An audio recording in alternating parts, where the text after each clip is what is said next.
માં દીકરાનું મેડિકલ કોલેજમાં કઈ કર્યું એડમિશન નું? MBBS માં કઈ થાય એમ નથી. નીટમાં જોયા કેટલા માર્ક્સ છે એવા ગવર્નમેન્ટમાં મળતું નથી અને સેલ્ફ ફાઇનાન્સ ના કઈ કરોડ રૂપિયા હું ભરવાનો નથી.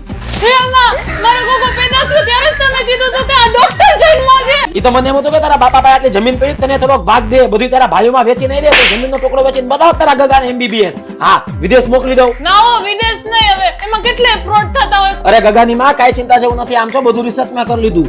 આત્મી એજ્યુકેશન વાળાનું SEU જ્યોર્જિયન નેશનલ યુનિવર્સિટી સાથે ટાઈ અપ છે અને આ યુનિવર્સિટી યુરોપની top 5 rank university. Robotic surgery શીખવાડે અને એજ્યુકેશનનું કોઈ ટેન્શન નથી. એક ક્લાસમાં 15 થી 20 સ્ટુડન્ટનું ગ્રુપ અને 24 કલાક સિક્યોરિટી અને આપણું ઇન્ડિયન ફૂડ અવેલેબલ અને બોયઝ અને ગર્લ્સ માટેની સેપરેટ હોસ્ટેલ પ્રોપર બધુંય. આત્મી એજ્યુકેશન વાળા 35 વર્ષથી આ વર્ક કરે છે. 10,000 વધારે સ્ટુડન્ટને ત્યાં મોકલી દીધા છે ઓલરેડી. 3,000 થી તો વધારે સ્ટુડન્ટ્સ ગ્રેજ્યુએટ થઈને આવી ગયા.